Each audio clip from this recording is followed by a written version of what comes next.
Hello friends, स्वागत है आप सभी का हमारे YouTube चैनल ईज एडू पर। फ्रेंड्स, आज के इस वीडियो में हम आपके लिए ज्योग्राफी सब्जेक्ट से खनिज संसाधन से जुड़े हुए बहुत इंपॉर्टेंट क्वेश्चंस आपके लिए लाए हैं, जिसमें आप देखेंगे कि जो भी इंपॉर्टेंट क्वेश्चंस हैं इसके बिल्कुल कंसेप्ट वाइज आपको आंसर दिए गए हैं, साथ में बहुत सारे हिंट्स भी दिए गए हैं जो आपके लिए बहुत ही मददगार साबित होंगे। तो सबसे पहले अगर आप चैनल पर नए हैं तो चैनल को सब्सक्राइब कीजिएगा और हाँ, बेल आइकन ज़रूर दबाइएगा। तो फ्रेंड्स, शुरू करते हैं आज का वीडियो।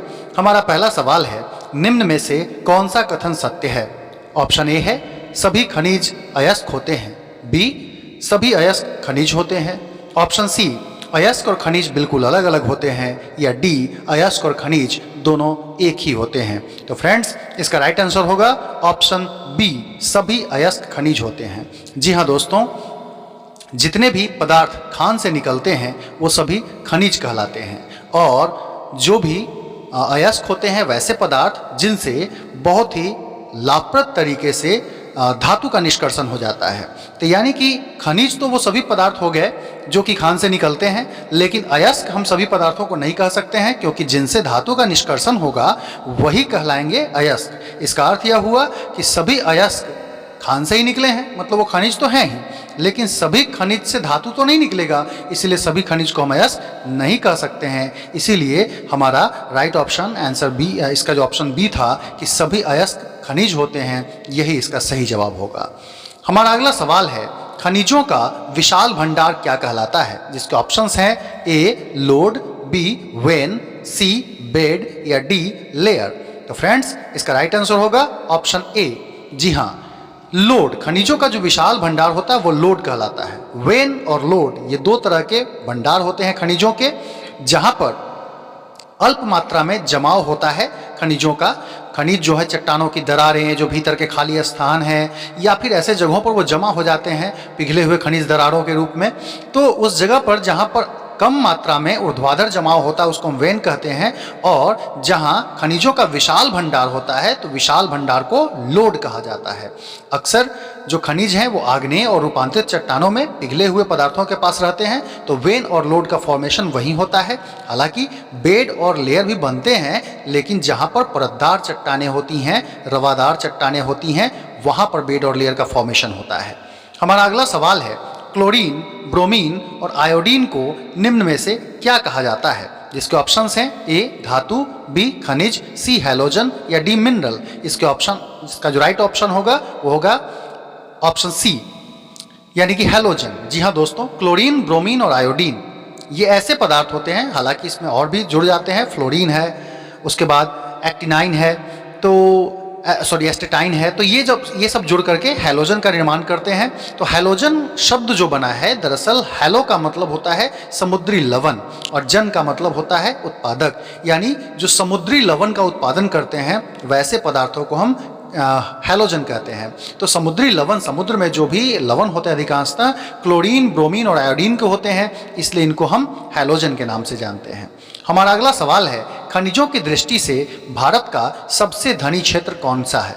इसके ऑप्शंस हैं ए दक्षिणी क्षेत्र, बी उत्तरी क्षेत्र, सी पश्चिमोत्तर क्षेत्र, या डी पूर्वोत्तर क्षेत्र। इसका राइट आंसर होगा ऑप्शन डी, पूर्वोत्तर क्षेत्र। जी हाँ, खनिज के दृष्टिकोण से भारत को अलग अलग क्षेत्रों में बांटा गया है, जिसमें पूर्वोत्तर क्षेत्र जो हो गया आपका, पूर्वोत्तर यानी कि नॉर्थ ईस्ट जोन जो है, वहाँ पर खनिजों की दृष्टि से यह भारत का सबसे धनी क्षेत्र माना जाता है, क्योंकि यहाँ पर कोयला, लोहा, मैग्नीज, तांबा, bauxite, chromium, beryllium, thorium, uranium, vanadium, अब्रक, हीरे, इन सब का प्रचुर भंडार है। इसीलिए पूर्वोत्तर क्षेत्र को हम खनिज के मामले में बहुत ही संपन्न क्षेत्र मानते हैं। हालांकि इसके अलावे पश्चिमोत्तर क्षेत्र और दक्षिणी क्षेत्र में भी खनिजों के भंडार पाए जाते हैं। हमारा अगला सवाल है, भारत में सबसे अधिक सोने का उत्पादन किस राज्य में होता है? जिसके ऑप्शंस हैं ए आंध्र प्रदेश, बी कर्नाटक, सी उड़ीसा, या डी राजस्थान। तो इसका राइट आंसर होगा ऑप्शन बी, कर्नाटक। जी हाँ दोस्तों, भारत में सबसे अधिक सोने का उत्पादन कर्नाटक क्षेत्र में होता है। दक्षिण भारत में कर्नाटक का जो क्षेत्र है यह स्वर्ण उत्पादन के लिए काफ़ी प्रसिद्ध है। इसके अलावा जो है, मतलब जो सोने का उत्पादन वह खास करके आंध्र प्रदेश, झारखंड, इन सब जगहों पर भी इसका उत्पादन देखने को मिलता है। लेकिन कर्नाटक जो है, यह सवाल मैंने पूछा भी था, और कर्नाटक इसके लिए बहुत ही प्रसिद्ध होता है। बहुत ही प्रसिद्ध जगह है, सॉरी। हमारा अगला सवाल है, लौह अयस्क के भंडार की दृष्टि से भारत का विश्व में कौन सा स्थान है? जिसके ऑप्शंस हैं ए पहला, बी दूसरा, सी तीसरा या डी चौथा। तो फ्रेंड्स, इसका राइट आंसर होगा ऑप्शन डी, यानी कि चौथा। जी हाँ दोस्तों, लौह अयस्क के उत्पादन में भारत का विश्व में चौथा स्थान है। लौह अयस्क का जो भंडार है यहाँ पर, उसकी दृष्टि से अगर देखा जाए तो भारत का विश्व में चौथा स्थान आता है। क्यों? क्योंकि रूस, ब्राज़ील और ऑस्ट्रेलिया ये क्रमशः पहले, दूसरे और तीसरे स्थान पर हैं, और उसके बाद चौथे स्थान पर भारत का स्थान आता है, जहां पर लोहे का संचित भंडार अनुमानित रूप से 25,249 मिलियन टन है। और यह पूरे विश्व का, पूरे संसार के जितने भी लौह भंडार का अभी तक पता चला है, उसका 1/4 भारत में मिलता है। भारत में जो लोहा है वो मुख्यतः झारखंड, उड़ीसा, छत्तीसगढ़, महाराष्ट्र, कर्नाटक, आंध्र प्रदेश, तमिलनाडु, राजस्थान, हरियाणा और केरल से प्राप्त किया जाता है। यहाँ पर जो लोहा होता है वो बहुत ही उच्च कोटि का लोहा मिलता है। हमारे देश में मुख्यतः हेमेटाइट और मैग्नेटाइट जो होते हैं उच्च कोटि के लोहे, जिसमें 60 से 70% तक लोहे का अंश होता है, यह मुख्य रूप से भारत में पाया जाता है। हमारा अगला सवाल है, मैग्नीज अयस्क के भंडार की दृष्टि से भारत का विश्व में कौन सा स्थान है? जिसके ऑप्शंस हैं ए पहला, बी दूसरा, सी तीसरा या डी चौथा। तो इसका राइट आंसर होगा ऑप्शन बी, दूसरा। जी हाँ दोस्तों, मैग्नीज अयस्क के भंडार की दृष्टि से अगर देखा जाए तो भारत इस मामले में भी धनी है, क्योंकि भारत का विश्व में दूसरा स्थान आता है मैग्नीज अयस्क के रूप में। अब इसमें जो मैग्नीज का संचित भंडार हमारे यहाँ है वो लगभग 379 मिलियन टन है, जिसमें पहले स्थान पर जिम्बाब्वे आता है, दूसरे स्थान पर भारत का स्थान है। और भारत में यह उड़ीसा, कर्नाटक, मध्य प्रदेश, महाराष्ट्र और गोवा से प्राप्त होता है। जो मैग्नीज है ये बहुत ही उपयोगी खनिज है, क्योंकि इसका उपयोग जो होता है वो रसायन उद्योग में होता है। शुष्क बैटरी, जिसको हम ड्राई सेल बोलते हैं, टॉर्च वगैरह में, घड़ियों में जो हम बैटरी का इस्तेमाल करते हैं वो शुष्क बैटरी होती है। इसके अलावा इस्पात बनाने में भी, इस्पात जिसको हम स्टील के नाम से भी जानते हैं, तो इस्पात बनाने में भी मैग्नीज का उपयोग होता है। हमारा अगला सवाल है, मैग्नीज उत्पादन में भारत का कौन सा राज्य अग्रणी है? जिसके ऑप्शंस हैं ए उड़ीसा, बी कर्नाटक, सी मध्य प्रदेश या डी महाराष्ट्र। तो इसका राइट आंसर होगा ऑप्शन ए, उड़ीसा। जी हाँ दोस्तों, मैग्नीज के उत्पादन में भारत में उड़ीसा का स्थान प्रथम है, क्योंकि सबसे अधिक मैग्नीज का उत्पादन भारत में उड़ीसा से ही होता है। उड़ीसा कुल उत्पादन का 33% लगभग उत्पादन करता है। इसके बाद दूसरे स्थान पर कर्नाटक का स्थान आता है, जो 20% मैग्नीज का उत्पादन करता है। मध्य प्रदेश और महाराष्ट्र संयुक्त रूप से तीसरे स्थान पर उत्पादन के मामले में, क्योंकि ये दोनों 10% लगभग मैग्नीज का उत्पादन करते हैं। हमारा अगला सवाल है, क्रोमियम का उत्पादन किस अयस्क से होता है? जिसके ऑप्शंस हैं ए क्रोमाइट, बी टंगस्टन, सी कोबाल्ट या डी मोलिब्डेनम। तो इसका राइट आंसर होगा ऑप्शन ए, क्रोमाइट। जी हाँ दोस्तों, क्रोमियम भी एक बहुत ही उपयोगी खनिज है। क्रोमियम अयस्क का जो मूल रूप से क्रोमियम का जो अयस्क होता है मूल रूप से वह क्रोमाइट होता है। तो क्रोमाइट का जो भंडार है हमारे देश में वह 213 मिलियन टन है, और इसमें से 95% भंडार केवल उड़ीसा में मिलता है। तो क्रोमाइट का सबसे ज़्यादा, यानी कि अगर उस क्रोमाइट के उत्पादन में बात करें तो हमारे देश में सबसे जो बड़ा स्थान है वह उड़ीसा का आएगा। हालांकि इसके अलावे अब 5% ही बचता है, फिर भी वह महाराष्ट्र, कर्नाटक, आंध्र प्रदेश और तमिलनाडु से मिलता है। इसके अलावा भारत में जो क्रोमाइट है वह अब मुख्यतः दक्षिण अफ्रीका से आयात किया जा रहा है, क्योंकि इसका बहुत ज़्यादा भंडार नहीं है। 95% उड़ीसा में है, लेकिन उत्पादन जो है इसका बहुत ही कम होता है। ऐसी परिस्थिति में इसका उत्पादन कम होता है भारत में, इसीलिए यह दक्षिण अफ्रीका से आयात किया जा रहा है। हमारा अगला सवाल है, भारत में निकेल का सर्वाधिक भंडार किस राज्य में है? जिसके ऑप्शंस हैं ए कर्नाटक, बी नागालैंड, सी झारखंड या डी उड़ीसा। तो इसका राइट आंसर होगा ऑप्शन डी, उड़ीसा। जी हाँ, उड़ीसा खनिज संसाधन के मामले में बहुत ही धनी राज्य है, और भारत में निकेल का भी सर्वाधिक भंडार अगर देखा जाए तो उड़ीसा में ही पाया जाता है। यहाँ निकेल का अनुमानित भंडार 189 मिलियन टन है, लेकिन यह हमारी ज़रूरतों को पूरा नहीं कर पाता है, क्योंकि निकेल एक ऐसा खनिज है जो कि बहुत ही जल्दी अभिक्रिया नहीं करता है, ऑक्सीजन से अभिक्रिया नहीं करता है। ऐसी परिस्थिति में इस पर हवा का प्रभाव भी नहीं पड़ता है। इस्पात बनाने में भी जब पर्याप्त निकेल मिलाया जाता है तो उसी से स्टेनलेस स्टील बनता है। तो इस तरह से देखा जाए तो यह एक उपयोगी खनिज है। ऐसी परिस्थिति में यह जो है आयात किया जा रहा है हमारे देश में, और यह कनाडा, ऑस्ट्रेलिया और रूस से आयात इसका हो रहा है। उड़ीसा में जो इसका भंडार है निकेल का वह भी 92% है और शेष जो बच गया 8% इसमें झारखंड, नागालैंड और कर्नाटक में इसका भंडार पाया जाता है। हमारा अगला सवाल है तांबे का सबसे प्रमुख अयस्क कौन सा है, जिसके ऑप्शंस हैं ए क्रोमाइट, बी कॉपर पाइराइट, सी क्यूपराइट या डी कॉपर ग्लांस। तो इसका राइट आंसर होगा ऑप्शन बी, जी हाँ कॉपर पाइराइट। तांबे का जो सबसे प्रमुख अयस्क होता है वो कॉपर पाइराइट होता है। अब आपको पता ही है कि तांबा कितना उपयोगी है। तांबे का जो मुख्य रूप से उपयोग होता है बिजली के तार बनाने में, बल्ब बनाने में, मोटर इंजन है, रेडियो है, इन सब में तांबा का बर्तन बनाने में भी इस्तेमाल होता है इसका। तो इस तरह से तांबा बहुत ही उपयोगी खनिज है और इसीलिए इसका जो है उत्पादन हमारे देश में कम ही होता है, क्योंकि इसका देश में अनुमानित भंडार एकदम न के बराबर कहिए 139 मिलियन टन है मात्र।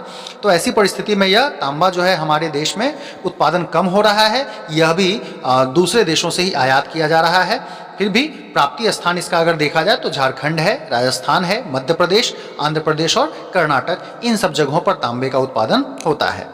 हमारा अगला सवाल है लोहे का निष्कर्षण मुख्यतः किस अयस्क से होता है, जिसके ऑप्शंस हैं ए सीडेराइट, बी मैग्नेटाइट, सी हेमेटाइट और डी कॉपर पाइराइट। इसका राइट आंसर होगा ऑप्शन सी हेमेटाइट। जी हाँ, वैसे सीडेराइट, मैग्नेटाइट यह भी लोहे के ही अयस्क हैं, लेकिन लोहे का सबसे मुख्य रूप से निष्कर्षण हेमेटाइट अयस्क से होता है, अर्थात हेमेटाइट इसका सबसे प्रधान अयस्क होता है।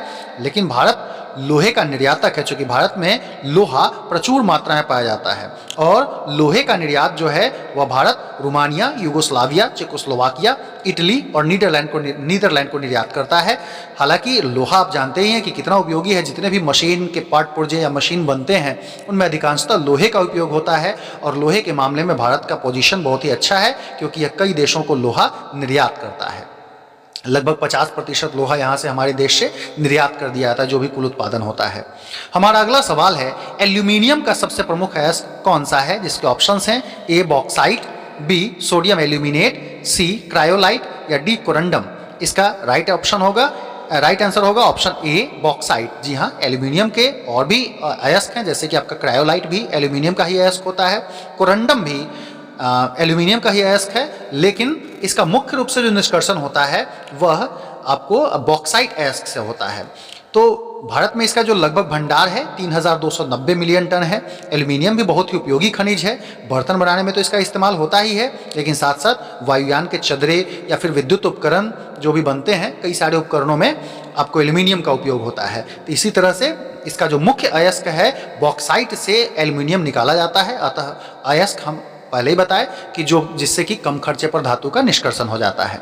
हमारा अगला सवाल है भारत में बॉक्साइट का सबसे अधिक उत्पादन कहाँ होता है, जिसके ऑप्शंस हैं ए मध्य प्रदेश, बी झारखंड, सी गुजरात या डी उड़ीसा। तो इसका राइट आंसर होगा ऑप्शन डी उड़ीसा। जी हाँ दोस्तों, उड़ीसा बॉक्साइट के मामले में भी काफी धनी राज्य है। सबसे अधिक भारत में उत्पादन बॉक्साइट का उड़ीसा से ही होता है। उड़ीसा में बॉक्साइट का विश्व का दूसरा सबसे बड़ा भंडार है, मतलब उड़ीसा का जो भंडार है वर्ल्ड भर में पूरे दूसरे नंबर पे आता है। तो बॉक्साइट अक्सर उन्हीं जगहों से मिलता है जहां लैटेराइट चट्टानें होती हैं। हालांकि इसके अलावा अन्य जो उत्पादक स्थान है इसके झारखंड, छत्तीसगढ़, मध्य प्रदेश, गुजरात, महाराष्ट्र, कर्नाटक, तमिलनाडु और जम्मू कश्मीर, इन सब जगहों से भी हमें बॉक्साइट की प्राप्ति होती है, जिनसे एल्यूमिनियम का निष्कर्षण किया जाता है। हमारा अगला सवाल क्रायोलाइट का उत्पादन किस देश में होता है, जिसके ऑप्शंस हैं A Philippines, B Greenland, C America या डी कनाडा। तो इसका राइट आंसर होगा ऑप्शन बी ग्रीनलैंड। जी हाँ दोस्तों, ग्रीनलैंड से ही मुख्य रूप से क्रायोलाइट का उत्पादन होता है। क्रायोलाइट ये एल्यूमिनियम का ही अयस्क होता है, लेकिन इसका मुख्य रूप से उपयोग होता है एल्यूमिनियम की भट्टी में।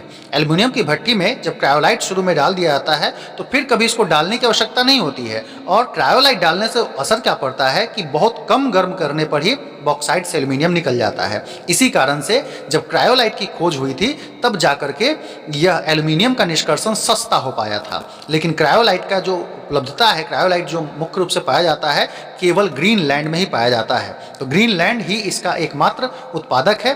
प्रथम विश्व युद्ध के समय ऐसा हुआ था कि जब मित्र राष्ट्रों की सेना जो थी वो ग्रीनलैंड में पड़ाव डाले हुई थी, तो वही सेना के वैज्ञानिकों ने ही यहाँ पर क्रायोलाइट का पता लगाया था। और मैंने आपको बताया है कि इसके डालने से क्या फ़ायदा होगा कि बॉक्साइट से एल्यूमिनियम बहुत ही कम खर्च में यानी कि बहुत जल्दी प्राप्त हो जाता है। पहले क्या होता था कि बॉक्साइट से एल्यूमिनियम का निष्कर्षण के लिए बहुत टेम्परेचर पर उसको गर्म करने की आवश्यकता होती थी, क्योंकि वो जल्दी पिघलता नहीं था। ऐसी परिस्थिति में एल्यूमिनियम का जो निष्कर्षण होता था प्राचीन काल में, वो बहुत महंगा हो जाता था। इसीलिए पहले के समय केवल राजा महाराजा ही अपने शौक के लिए जो वस्त्र बनाते थे या फिर जो सजावट के सामान अपने सिंहासन में लगाते थे तो एल्युमिनियम का इस्तेमाल करते थे। उस समय सोने का उपयोग कम होता था, लेकिन एल्युमिनियम जो है राजा महाराजा अपने शान और शौकत को दिखाने के लिए उसका इस्तेमाल करते थे। लेकिन अब तो एल्युमिनियम इतना सस्ता हो गया है कि आप जानते ही हैं कि जो एल्युमिनियम पहले राजा महाराजा की शोभा बढ़ाता था, आज जो है भिखारी उसका उपयोग भी करने में शर्माते हैं। खैर, अगला सवाल है, किस धातु के उत्पादन के कारण दक्षिणी अमेरिकी देश का नाम अर्जेंटीना पड़ा? जिसके ऑप्शंस हैं ए सोना, बी हीरा, सी चांदी या डी लोहा। तो इसका राइट आंसर होगा ऑप्शन सी चांदी।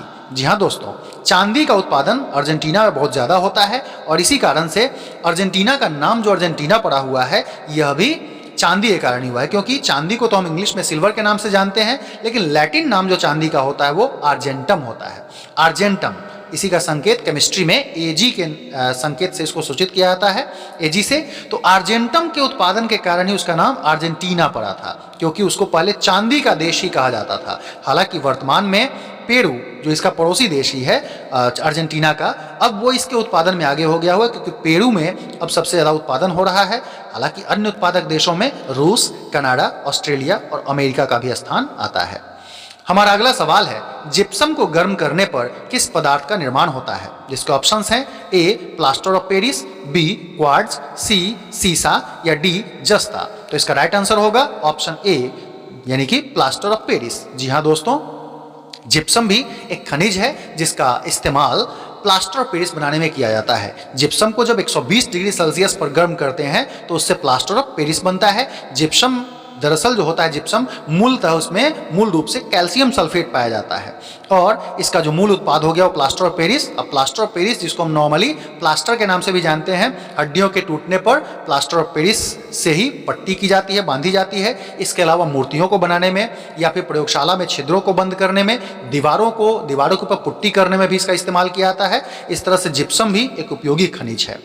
हमारा अगला सवाल है, विश्व प्रसिद्ध कोहिनूर हीरा भारत में कहाँ की खान से प्राप्त हुआ था? जिसके ऑप्शंस हैं ए नोवामुंडी, बी गोलकुंडा, सी रानीगंज या डी गुरु महिसानी। तो इसका राइट आंसर होगा ऑप्शन बी गोलकुंडा। जी हाँ दोस्तों, गोलकुंडा की खदान जो थी, गोलकुंडा की खान से ही कोहिनूर हीरा, जो कि विश्व प्रसिद्ध हीरा था, बहुत ही चमकीला, बहुत ही सुंदर हीरा था यह कोहिनूर हीरा। हालांकि इंग्लैंड की महारानी विक्टोरिया को यह भेज दिया गया। उस समय अंग्रेजों का शासन था और इसीलिए वो इसको अंग्रेज लेकर के चले गए। अंग्रेज जब यहाँ से गए तो यह हीरा जो होता है वह कार्बन का ही अप्रूप होता है, मतलब जहाँ कोयले की खदान होती है अक्सर हीरे का उत्पादन भी उसी जगहों पर ही हो पाता है। इसके उत्पादन में, हीरे के उत्पादन में दक्षिण अफ्रीका का जो जायरे देश है वह सबसे आगे है। भारत में हीरे का जो उत्पादन है वह मध्य प्रदेश का पन्ना जो जगह है वहाँ से हीरे का उत्पादन होता है। और हीरा तराशने के लिए जो सबसे बड़ा केंद्र बनाया गया है वह गुजरात में सूरत में बनाया गया हुआ है। इस तरह से हीरे के बारे में हम लोगों ने भी जानकारी ली। अगला सवाल हमारा है, गंधक का विश्व में सबसे बड़ा भंडार कहाँ है? जिसके ऑप्शंस हैं ए अमेरिका का टेक्सास क्षेत्र, बी पश्चिम अफ्रीका का जायरा, सी भारत में बिहार या डी रूस का मॉस्को क्षेत्र। तो फ्रेंड्स, इसका राइट आंसर होगा ऑप्शन ए अमेरिका का टेक्सास क्षेत्र। जी हाँ दोस्तों, गंधक के उत्पादन में, गंधक के भंडार के मामले में अगर देखा जाए तो अमेरिका का जो टेक्सास एरिया है वहाँ पर गंधक का विशाल भंडार है। इसमें पूरे विश्व का 80% गंधक पाया जाता है टेक्सास में। हालांकि इसका उत्पादन पोलैंड, रूस और मध्य एशिया में भी होता है, बिहार से भी इसकी प्राप्ति होती है, लेकिन सबसे बड़ा भंडार अमेरिका के टेक्सास में है। गंधक भी एक उपयोगी खनिज है जिसका उपयोग कीटनाशक दवाओं के निर्माण में, बुखार की दवा बनाने में, दर्द की दवा बनाने में और बारूद बनाने में भी इसका मुख्य रूप से उपयोग होता है। हमारा अगला सवाल है, इस्पात कारखानों में हल्की ईंट का निर्माण किसके द्वारा होता है? जिसके ऑप्शंस हैं ए चूना पत्थर, बी सिलिका, सी अभ्रक या डी फॉस्फेट। तो इसका राइट आंसर होगा ऑप्शन सी अभ्रक। जी हाँ दोस्तों, अभ्रक का जो उपयोग होता है वो हल्की ईंट बनाने में, जो इस्पात के कारखाने होते हैं वहाँ पर हल्की ईंट इसका अभ्रक के चूर्ण से बनाया जाता है। अभ्रक इसीलिए काफ़ी इंपॉर्टेंट है। हल्की ईंट के लिए भी, हालांकि इसका अन्य उपयोग भी है, बिजली के उद्योग में भी इसका उपयोग होता है, या फिर वायुयान बनाने में भी, रेडियो निर्माण में भी।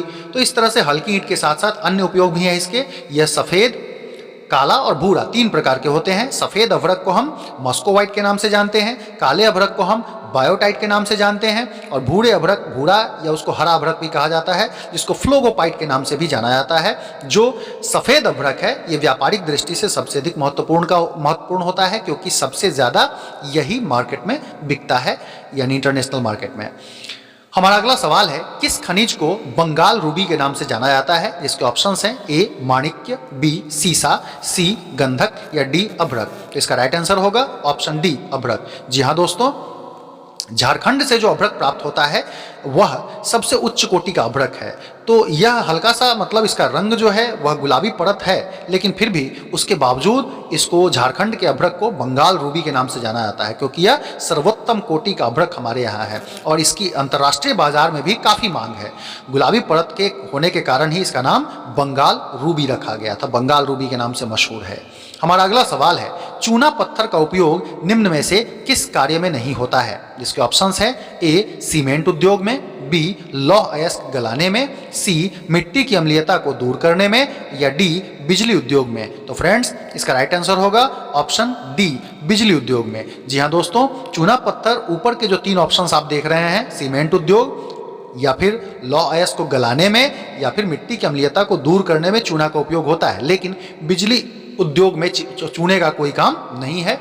और हमारे देश में इसका उत्पादक राज्य है वो सब मुख्य रूप से कर्नाटक, आंध्र प्रदेश, गुजरात, राजस्थान, मेघालय, छत्तीसगढ़, मध्य प्रदेश, उड़ीसा और महाराष्ट्र हैं। देश में कुल इसका भंडार जो है वह 1,75,345 मिलियन टन यहाँ पर चूना पत्थर पाया जाता है, जो कि एक विशाल भंडार है और चूना पत्थर के उपयोग हम लोग देखे ही। हमारा अगला सवाल है, सीसा का प्रमुख अयस्क निम्न में से कौन सा है? जिसके ऑप्शंस हैं ए गैलेना, बी मैग्नेसाइट, सी अर्जेंटाइट या डी क्रोमाइट। इसका राइट आंसर होगा ऑप्शन ए गैलेना। जी हाँ दोस्तों, सीसे का प्रमुख अयस्क गैलेना होता है। हालांकि इसमें जो बताया गया मैग्नेसाइट मैग्नीशियम का अयस्क होता है, अर्जेंटाइट जो होता है वो चांदी का अयस्क होता है, और क्रोमाइट क्रोमियम का अयस्क होता है। लेकिन सीसे का मुख्य रूप से अयस्क गैलेना होता है। सीसा ताप का कुचालक होता है और इसकी प्राप्ति स्थान जो है भारत में अगर देखा जाए तो राजस्थान, आंध्र प्रदेश, तमिलनाडु और झारखंड, ये भारत में मुख्य रूप से इसके प्राप्ति स्थान है। हमारा अगला सवाल है, पीतल और कांसे में किस मूल धातु का उपयोग होता है? पीतल यानी कि ब्रास और कांसा यानी कि ब्रॉन्ज, इसमें मुख्य रूप से किस धातु का उपयोग होता है? जिसके ऑप्शंस हैं ए एल्यूमिनियम, बी लोहा, सी तांबा या डी चांदी। तो इसका राइट आंसर होगा ऑप्शन सी तांबा। जी हाँ, तांबे से ही मिश्र धातु बनाई जाती है। तांबे से ही पीतल और कांसा दोनों का निर्माण होता है। तांबा के साथ जब जस्ता मिलाया जाता है तो पीतल का निर्माण होता है, जस्ता यानी कि जिसको जिंक भी कहते हैं हम। और तांबा के साथ जब टिन मिलाया जाता है तो टिन के मिलने से कांसा बनता है। तो पीतल और कांसा ये दोनों जो हैं तांबे से बनने वाले ही मिश्र धातु हो गए। हमारा अगला सवाल है, लोहा, निकेल और क्रोमियम के मिलने से कौन सी मिश्र धातु बनती है? जिसके ऑप्शंस हैं A gun metal, B stainless steel, C कांसा या डी पीतल। इसका राइट आंसर होगा ऑप्शन बी स्टेनलेस स्टील। जी हाँ दोस्तों, स्टेनलेस स्टील जो होता है वह लोहा, निकेल और क्रोमियम की मिश्र धातु होती है, यानी कि इन तीनों को मिलाने पर ही स्टेनलेस स्टील का मुख्य रूप से निर्माण होता है, जिसमें लगभग 75% लोहा होता है, 17% इसमें क्रोमियम होता है और 4% के आसपास इसमें निकेल होता है। कभी कभी तांबा भी मिला दिया जाता है उसके लचीलेपन को बढ़ाने के लिए। हालांकि यह जंग रोधक इस्पात होता है। स्टेनलेस स्टील, स्टेन का मतलब ही होता है जंग, लेस यानी कि रहित, और स्टील का मतलब इस्पात। जंग रोधक इस्पात होने के कारण इसमें जंग लगता नहीं है, दाग भी नहीं लगता है। इसीलिए अपने घरों में जो हम बर्तन देखते हैं, इसके अलावा जो भी स्टील के जो चीज़ें हैं, जैसे कि छुरी है या फिर स्टील के जो भी बर्तन हो गए या ऐसे कोई भी पदार्थ जहाँ पर ब्लेड वगैरह है, इन सब में आपको स्टेनलेस स्टील का उपयोग किया जाता है। तो फ्रेंड्स, आपको हमारा वीडियो कैसा लगा? पसंद आए तो लाइक कीजिएगा, चैनल को सब्सक्राइब कीजिएगा, जहाँ तक हो सके इसको शेयर कीजिएगा, अधिक से अधिक लोगों को फायदा हो सके। और हाँ, इस पर इसी तरह से बने रहिएगा। आप सभी के प्यार के लिए बहुत बहुत धन्यवाद। फिर मिलते हैं अगले वीडियो में अगले कंसेप्ट के साथ। Till then, bye bye.